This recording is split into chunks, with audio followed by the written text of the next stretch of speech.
Students, आज हमें करनी है गणित की वर्कशीट नंबर 39 और आज डेट है 2 अक्टूबर 2020।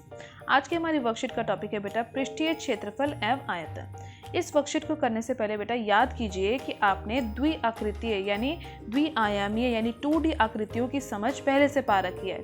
2D आकृतियाँ देखो किसको कहते थे बेटा, याद कीजिए। इन आकृतियों के जरा नाम याद कीजिए। क्या आपको इन आकृतियों के नाम याद है जो मैं यहाँ पे स्क्रीन पर आपको बना के दिखा रही हूँ?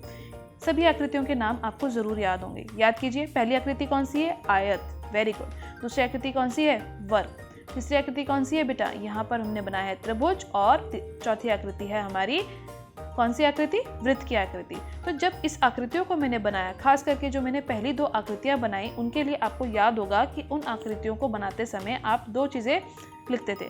एक होती थी लंबाई और एक होती थी चौड़ाई। लंबी भुजा को हम बोलते थे L, जिसको कि मैं लंबाई से दर्शाती थी, और चौड़ी भुजा को मैं बोलती थी B, जिसको मैं ब्रेथ से दर्शाती थी। इसी प्रकार बेटा जब मैं वर्ग बनाती थी तो चारों भुजाओं की क्योंकि लंबाई बराबर होती थी तो यहाँ पर मैं सिर्फ साइड यानी भुजा का मान लिखती थी।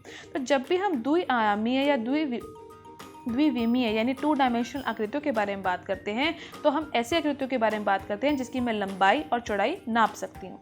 आज हमें जिन आकृतियों के बारे में पढ़ना है बेटा, वह आकृतियाँ होंगी 3 डायमेंशनल ऑब्जेक्ट यानी त्रिविमीय आकृतियाँ। तो चलिए जान लेते हैं क्या होती हैं त्रिविमीय आकृतियाँ। बच्चों, आप द्विविमीय आकृतियों जिनकी लंबाई और चौड़ाई जैसे 2 मापन होते हैं आदि के बारे में पहले से जानते हैं, जैसे कि आयत, वर्ग, त्रिभुज, वृत्त आदि। अब यही आकृतियां मैंने बेटा आपको बना के दिखाई थी और अभी आपने समझा था कि इनमें लंबाई और चौड़ाई 2 मापन होते थे, यानी दो ही चीजें हम इसमें नाप पाते हैं, लंबाई और चौड़ाई। लेकिन बेटा जब हम किसी ठोस आकृति के बारे में बात करें जिनकी हम लंबाई, चौड़ाई और साथ ही साथ ऊंचाई या फिर गहराई भी नाप सकें, तो ऐसी आकृतियों को, ऐसी ठोस आकृतियों को हम बोलते हैं त्रिविमीय आकृतियां यानी 3 डायमेंशनल ऑब्जेक्ट। तो जरा सोच के बताइए कि क्या ऐसी कोई आकृतियां हैं कि आप लंबाई, चौड़ाई और गहराई या फिर ऊंचाई भी नाप सकते हैं? तो आप मुझे बताइए बेटा कि क्या हम, कमेंट सेक्शन में आप जरूर लिख के बताइए कि क्या हम किसी आयत की लंबाई, चौड़ाई और ऊंचाई नाप सकते हैं, या फिर किसी डब्बे की, जिस डब्बे में आप बिस्किट डालते हैं या जिस डब्बे में आप अपने पेन पेंसिल रखते हैं, उसकी लंबाई, चौड़ाई या ऊंचाई नाप सकते हैं? कमेंट सेक्शन में ज़रूर बताइएगा बेटा। अब देखिए बेटा, जैसे कि हमने बोला कि हम त्रिविमीय जो आकृतियां हैं उसकी लंबाई, चौड़ाई और ऊंचाई नाप सकते हैं। तो जब हम त्रिविमीय आकृतियों के बारे में बोलते हैं तो वो कैसी आकृतियाँ होती हैं, आइए पहचान लेते हैं। द्विविमीय आकृतियों को त्रिविमीय आकृतियों के फलकों के रूप में देखा जाता है, यानी जब भी हम किसी त्रिविमीय आकृति के बारे में बात करेंगे तो हम उसी आकृति में द्विविमीय आकृतियों को भी देख पाएंगे उसके फलकों के रूप में। कुछ आकृतियों में 2 या 2 से अधिक समरूप या फिर सर्वांगसम फलक होते हैं। आइए कुछ त्रिविमीय आकृतियों के बारे में जानते हैं। इन आकृतियों के बारे में आपने पहले भी पढ़ा है, आज हम इसके बारे में थोड़ा विस्तार से जान लेते हैं। पहली त्रिविमीय आकृति जिसके बारे में आज हम पढ़ने वाले हैं वह है घनाभ। घनाभ के बारे में बेटा आप पहले भी जानते होंगे। चलिए आइए इसके विस्तार से इसके बारे में जान लेते हैं। यहाँ बोला गया है बेटा कि एक टूथपेस्ट के खाली डिब्बे के सभी फलकों के आकार को ध्यान से देखिए। इसके सभी फलक आयताकार हैं, वह सम्मुख फलक सर्वांगसम है। ऐसी आकृति घनाभ कहलाती है। तो देखिए यहाँ पे एक डब्बा रखा हुआ है, खाली डब्बा, जो कि टूथपेस्ट का डब्बा है। इसको जब आप ध्यान से देखेंगे बेटा तो इसके सामने वाला जो ये शेप है, यानी जो सामने वाली आकृति है, ये आयताकार आकृति है। ऐसी ही आकृति इसके पीछे वाली साइड पर भी होगी और ऊपर और नीचे की तरफ भी आयताकार आकृति होंगी। और आमने सामने, सम्मुख का मतलब आमने सामने वाले जो फलक होंगे, इसके जो आकृतियां होंगी वह बिल्कुल सर्वांगसम होंगी, यानी साइज में और शेप में बिल्कुल एक जैसी होंगी। तो ऐसी आकृतियों को हम क्या बोलते हैं? घनाभ। घनाभ दिखने में कुछ इस प्रकार भी दिखता है जैसे कि डब्बा।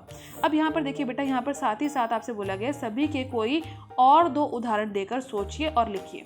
आपसे जिन आकृतियों के बारे में यहाँ बात की जा रही है उनके बारे में आपको 2 उदाहरण भी देने हैं। तो आपको घनाभ के 2 उदाहरण यहाँ लिखकर बताने हैं और आप कमेंट सेक्शन में भी इसका जवाब जरूर देंगे कि घनाभ के 2 उदाहरण क्या होते हैं। 2 उदाहरण तो मैं भी आपको बता देती हूँ और 2 उदाहरण उसके अलावा भी आप सोचकर जरूर लिखेंगे। ध्यान से देखिए बेटा, इस आकृति में और कौन सी आकृति है जो इस आकृति के रूप में होती है? आपकी किताब भी हो सकती है इस आकृति के रूप में। और सोचिए, जो घर पे डब्बा या जो कार्डबोर्ड का डब्बा होता है वो भी इस आकृति का, घनाभ आकृति का होता है। 2 एग्जाम्पल मैंने आपको दिए हैं, 2 आप जरूर यहाँ पे लिखेंगे और कमेंट सेक्शन में भी जरूर बताइएगा। अगली आकृति जिसके बारे में हम पढ़ना है बेटा त्रिविमीय आकृति, वह है घन। घन के बारे में हम क्या जानते हैं पहले से कि ऐसी आकृतियाँ जो घन कहलाएं? सोचिए जरा, जब आप लूडो खेलते हैं और जो पासा आप फेंकते हैं लूडो को खेलने के लिए, वह आकृति कैसी आकृति कहलाती है? घन आकृति। क्यों होती है बेटा वो घन आकृति? देखिए आइए देख लेते हैं। घन आकृति वह आकृति होती है जिसके सभी फलक जो होंगे वर्गाकार होंगे और सर्वांग होंगे। यानी जब भी आप किसी घन के बारे में बात करेंगे तो वह घन हर रूप से, हर दिशा से देखने पर एक जैसा दिखेगा। मतलब हर दिशा से उसका जो फलक है वो वर्ग के आकार का होगा। और सर्वांग का मतलब बेटा कि सभी के सभी वर्गों का जो आकार है, जो दिखने में उसका रूप है, वह बिल्कुल एक जैसा होगा। अगली आकृति पढ़ लेते हैं बेटा। इस आकृति के लिए भी मैंने आपको सिर्फ एक एग्जाम्पल दिया है, जैसे कि जो पासा आप लूडो में खेलने में इस्तेमाल करते हैं वह। इसी आकृति के आधार पर आप 2 उदाहरण और लिखेंगे जो आप सोचकर खुद लिखेंगे। ठीक है बेटा। अगली आकृति उसके बाद देखिए क्या दी गई है आपकी वर्कशीट में आज में, बेलन की आकृति। बेलन की आकृति का मतलब क्या होता है देखिए, देखते हैं आज। इसी बेलन की आकृति को बेटा इंग्लिश में बोलते हैं सिलेंड्रिकल ऑब्जेक्ट्स। देखिए क्या बोला गया है, जैसे कि पाउडर के डिब्बे पर को ध्यान से देखिए, इसका एक वक्र वृष्ट है और 2 वृत्ताकार फलक हैं जो कि सर्वांग है। तो जब भी आप एक सिलेंडर या फिर एक बेलन के बारे में बात करते हैं बेटा, तो इस तरीके से होता है ये बेलन। जैसे कि आपका गिलास हो सकता है, कोई भी सिलेंड्रिकल ऑब्जेक्ट हो सकता है, ऐसी आकृति होती है बेलन की आकृति। बेलन की आकृति में 2 वृत्ताकार फलक हैं। 2 वृत्ताकार फलक का मतलब देखिए, इसके ऊपर भी एक गोला बन रहा है और इसके नीचे भी एक गोला बन रहा है। तो यही इसके फलक हैं जो कि वृत्त के आकार के हैं। और एक वक्र पृष्ठ है। वक्र पृष्ठ का मतलब ये घुमा हुआ हिस्सा। तो इसी को हम बोलते हैं बेलन की आकृति। जैसे कि आपकी जैम का डब्बा भी हो सकता है। जैम का डब्बा या किसी भी प्रकार का जो डब्बा आप अपनी किचन में देखते हैं जो इस तरीके से सिलेंडर की आकृति का होगा, जैसे कि गिलास, सिलेंडर और आपकी पेन या पेंसिल भी इस आकृति की हो सकते हैं। इसी प्रकार आपको 2 उदाहरण इसके अपने आप देके बताने हैं बेटा। इसके बाद देखिए आज की वर्कशीट में और क्या दे रखा है। कुछ ठोस आकृतियों के में कोई फलक सर्वांग नहीं होता। तो आइए कुछ ऐसी आकृतियों के बारे में भी जान लेते हैं। अभी हमने देखा था बेटा घन, घनाभ और जो बेलन है उसके अंदर कुछ जो फलक हैं वह सर्वांग होते हैं, मतलब साइज में बिल्कुल एक जैसे होते हैं। जैसे कि अभी आपने बेलन में देखा कि बेलन के ऊपर का सिरा और जो नीचे का सिरा है, ध्यान से देखिए, इसका ऊपर का सिरा यानी ऊपर का जो वृत्त है और जो नीचे का वृत्त है ये बिल्कुल एक जैसा है, बिल्कुल एक समान है आकृति में भी और साइज में भी। इसी प्रकार बेटा अब हमें पढ़ना है कि कुछ ऐसी भी ठोस आकृतियां होती हैं जिसमें कि फलक एक समान नहीं होते, सर्वांग नहीं होते। तो देखिए पहली ऐसी आकृति कौन सी हमें पढ़नी है? पहली ऐसी आकृति हमें पढ़नी है शंकु की आकृति। क्या आप यहाँ पर डायग्राम देख पा रहे हैं? बर्थडे की कैप जो बनी हुई है, या फिर आप जो टेंट भी जो आप अपने आसपास देखते होंगे, सर्कस में देखते होंगे ना, टेंट लगा होता है, वह टेंट भी किस आकृति का होता है? शंकु की आकृति का। तो शंकु कैसी आकृति होती है? इसमें एक वक्रीय और एक समतल फलक होता है तथा आधार को बंद रखा जाता है। ऐसी आकृति को हम शंकु बोलते हैं। यह दिखने में जन्मदिन में पहने जाने वाली टोपी की तरह होती है। तो आइए इसके बारे में थोड़ा और विस्तारित रूप से जान लेते हैं। यह आकृति को ध्यान से देखिए बेटा जो मैंने अभी बनाई है। इस आकृति में आपको बोला गया है कि यहाँ पर एक वक्रीय और एक समतल फलक है। समतल फलक का मतलब बेटा यह फलक ऐसा है जो समतल है यानी प्लेन है। जब आप एक बर्थडे की कैप को यानी बर्थडे की टोपी को टेबल पर रखते हैं तो वो बिल्कुल सीधी रखी जा सकती है ना। तो इसीलिए जो जिस जगह से वो सीधी रखी जा सकती है वह जो उसका फलक है वह कहलाता है समतल फलक, जो कि वृत्ताकार आकृति का है। और एक वक्रीय फलक है, वक्रीय पृष्ठ है। वक्रीय पृष्ठ का मतलब जो घुमा हुआ है, जिसको सीधा रखने पर वो सीधा नहीं रह पाएगा। तो इस प्रकार बेटा शंकु की आकृति के बारे में भी आपने जान लिया। अगली आकृति है हमारी जो त्रिविमीय आकृति हमें पढ़नी है, जिसमें कि कोई भी फलक एक समान नहीं होगा, वह है गोले की आकृति। गोले की आकृति को पहचानना बहुत आसान है। पहचानिए अपने आसपास कौन सी आकृतियां हैं जो गोले के रूप में है। जैसे कि आप संतरा खाते हैं, फलों में नींबू देखते हैं अपने आसपास, नींबू होता है, बॉल होती है। तो ये सारी आकृतियां कैसी आकृतियां हैं? गोले की आकृतियां। इसमें सिर्फ और सिर्फ बेटा एक वक्रीय फलक है यानी एक ही घुमा हुआ फलक है। इसके अंदर कोई भी समतल फलक नहीं है। यह दिखने में बिल्कुल गेंद जैसा होता है, सबसे आसान होता है यह पहचानने में। अब आपको गोले में और एक वृत्ताकार आकृति में फर्क पहचानना भी आना चाहिए बेटा। जब भी हम एक गोले या वृत्त के बारे में बात करते हैं तो यह ऐसी आकृति है जिसको हम एक कागज पर या एक प्लेन पर बना सकते हैं। लेकिन जब भी हम एक गोले के बारे में बात करते हैं, एक बॉल के बारे में बात करते हैं, तो ये ऐसी आकृति है जिसको हम टच करके, जिसको हम हाथ लगाकर पहचान सकते हैं कि यह गोले की आकृति है। तो आपको गोले और वृत्त में अंतर बहुत अच्छे से मालूम होना चाहिए। गोला जो है द्विआयामीय या द्विविमीय, जिसको हम 2 डायमेंशन ऑब्जेक्ट बोलते हैं, वह है। और जो वृत्त जो है वो 2 आयामीय यानी 2 डायमेंशनल ऑब्जेक्ट है। और जो गोला है वो त्रिविमीय यानी 3 डायमेंशनल ऑब्जेक्ट है, जिसको कि हम हाथ लगाकर टच कर फील कर सकते हैं। इसके बाद अगली त्रिविमीय आकृति भी जान लेते हैं बेटा। देखिए क्या है, अगली त्रिविमीय आकृति है अर्धगोला। इसके नाम से ही बेटा आपको क्लियर हो गया होगा, अर्धगोला का मतलब होता है आधा गोला। यदि आप एक गोले को बीच में से बराबर हिस्सों में काट दें, यानी जब भी आप एक संतरा या फिर एक नींबू को बिल्कुल बीच में से काट देते हैं तो वो किस प्रकार दो में बट जाता है, इस तरीके से। एक आकृति इस तरीके की होगी, दूसरी आकृति भी इस तरीके की होगी, जैसे कटोरी होती है या बाउल होता है एक, तो इसी आकृति को हम बोलते हैं अर्धगोला।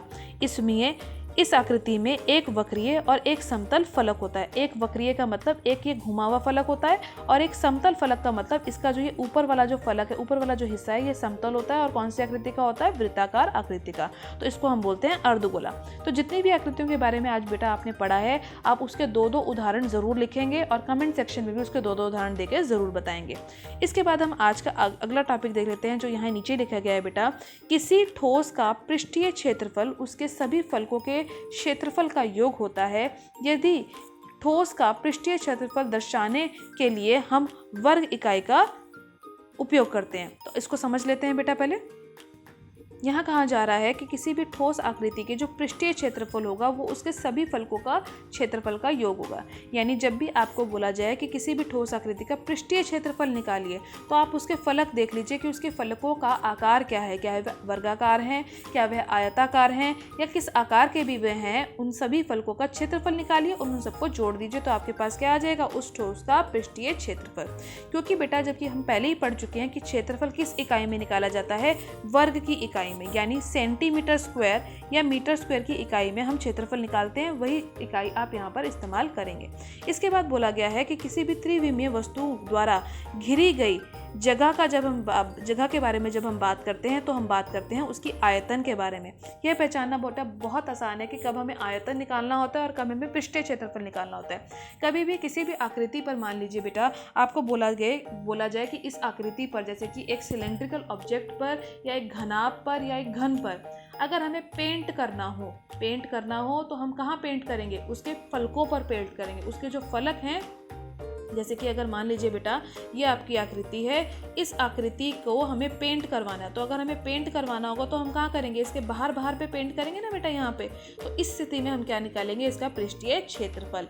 लेकिन अगर इसी तरीके से आपसे बोला जाए कि आपको इस आकृति के अंदर कितना सामान आ सकता है, अगर आपके पास इस तरीके के एक बेलनाकार यानी कि एक सिलेंड्रिकल ग्लास है, इस ग्लास के अंदर कितना पानी डाला जा सकता है, अगर इस ग्लास को पानी से भरा जाए तो इसके अंदर कितना पानी डाला जा सकता है, यह जब हमें ज्ञात करना होगा तो हमें इसके लिए आयतन ज्ञात करना पड़ेगा। तो देखिए आगे क्या लिखा गया है, किसी ठोस का आयतन दर्शाने के लिए हम घन इकाई का उपयोग करते हैं। तो यानी यहाँ पर हम जब भी कभी हम आयतन निकालेंगे तो हम सेंटीमीटर क्यूब या फिर मीटर क्यूब का इस्तेमाल करेंगे। इस प्रकार हम कह सकते हैं कि किसी ठोस का आयतन मापने के लिए हम उसमें स्थित घन इकाइयों को गिनते हैं, यानी उसमें रखी हुई घन इकाइयाँ कितनी होंगी हम उसको गिनकर बताएंगे। इसके बाद बेटा हम कर लेते हैं मिलान कीजिए, जो आज की हमें वर्कशीट में दिए गए हैं कि उचित मिलान कीजिए।